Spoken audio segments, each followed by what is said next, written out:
on 1 second. There are 5 hard career lessons you have to learn right now to get promoted. And not only do I want to give you the top 5 that I've personally learned the hard way, but I want to tell you how to solve them. And I want you to stick around to the end because the 5th one is specifically made for 2024. Here we go. Hey, look, this channel is completely dedicated to making you money, whether that be a promotion or starting a small business or growing your small business. But I need your help. Just hit that subscribe button right at the top.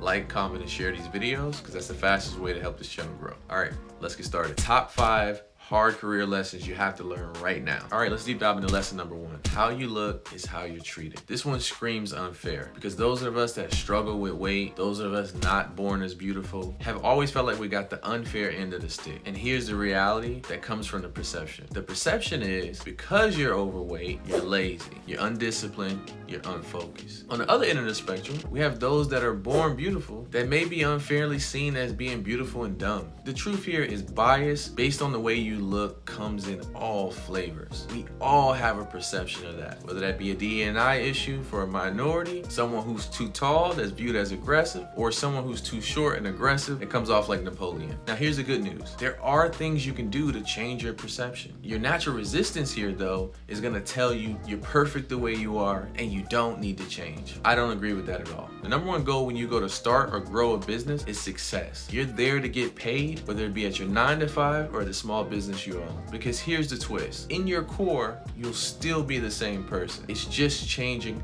how you perceive and reducing that barrier so that people can see the true you, not one based on their opinion and bias. Here's what I want you to do. I want you to dress for the environment that you're in. I want you, if you're struggling with your weight, to safely, healthily, and with the help of your doctor and your trainer, focus on losing weight. I want you, if you naturally wear dark colors like me and you can come off as aggressive, I want you to brighten it up. Try new things. Because again, the goal is to be successful, and the best way to do that is to take down any barriers that are stopping people from seeing the real you. Go get healed. The best way to do it is change. If you don't believe me, ask Deion Sanders. My motto is, you look good, you feel good. You feel good, you play good. You play good, they pay good. Lesson number 2, impact is greater than activity. How many really smart people, including yourself, that are working 70, 80 hours a week just to keep getting turned down for a promotion? I can count, without having to try hard, multiple people that I know are personally stuck in this cycle. And here's the reality. They are doing a lot of work, but not the work that's impactful to the business. You want to align your work to the most impactful things at your 9 to 5 or the things that will drive your business. How do you do that? I'm glad you asked. You want to look at the top KPIs, which are the key performance indicators for the health of your business, the health of your 9 to 5's business, and you want to do the things that impact there. If that's too confusing, here's a simpler way to think about it. If you work at a 9 to 5, get on the projects that your boss cares the most about or the ones that make the most money for the company. And if you work in a small business environment or own your own small business, work on the things that truly move the business forward. And that's usually, again, revenue. Don't get caught up in the cycle like so many of us do of burning ourselves out, still not getting anywhere, and then realizing 10 years later that the reality was we weren't working on the right things. And the last thing I'll say here for those who say, well, my boss won't ever give me the most important work, or I can't get on the right projects. Number 1, I'm gonna ask you to take a look in the mirror and see what you're doing that may be contributing to that, because you may not have the brand for reliability or the competency to be able to handle that. But on the other end of that, if you feel like you do have those things, I want you to start by demonstrating greatness on the things that they've given you today. And the best way to do that is to over-communicate all the great things you're doing in your space and then actively ask for those big assignments. Don't get lost here, friends. Make an impact. Number 3, and this one, man, it hurts my heart, but it's so true. Stop looking for fair. There is no such thing as fair in the workplace or in small business. And if you want to blow it up and make it big picture, the longer you spend looking for fair, the less time you have to focus on success. So let's just drop that notion right here, right now, and focus on the future that you can control and not the one you can't. Lesson number 4, you and your boss are married. There's no way around it. As your boss's chances of success rise, so do yours. And this individual not only is directly responsible for grading your performance, but they're also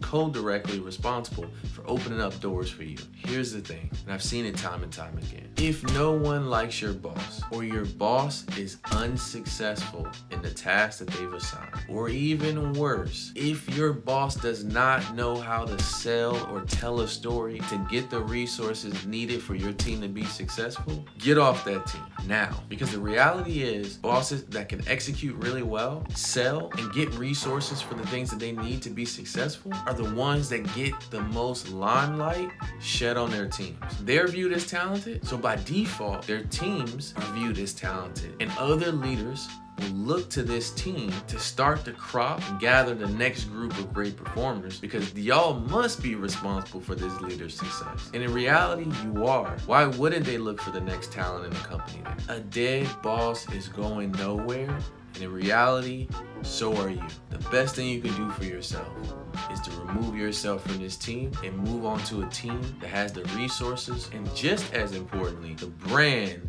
needed to help you be successful. And that starts with the boss. And lesson number 5, and this is the most important tip coming out of 2024, you must always have a side hustle. This post-COVID life has shown us an economy that we've never seen before. And with the rise of AI and other technology, the reality is most of us will be laid off at some point in our career. Top firms like McKinsey are already anticipating that the average tenure will plummet to just 2 years of employment at a time at each company. That's insane. And the reality is, not only are employees jumping to other opportunities that are creating this new average, but layoffs, increased competitiveness globally from other employees are giving employers a lot of choice. And that puts you in a delicate position of constantly needing to be on guard and ready for whatever the world may throw your way. And the best way to combat that is to get a side hustle. Check out my other video, I linked it here at the top, for the top 5 side hustles that I recommend for 9-to-5ers. But whatever you decide, start now. You don't want to wait till you get laid off to start a new business, and then you have to drain resources from that business as it's just getting started. You want to be in a position where you already have money coming in, and every dollar you make from this side hustle in the early years can be put right back into the business. And not only will you start generating revenue on the side, but something else magical will happen. As your side hustle grows and your dependency on your main job starts to shrink, your confidence in the workplace, how you speak, and the anxiety that you have will plummet, because you know you don't need this job anymore.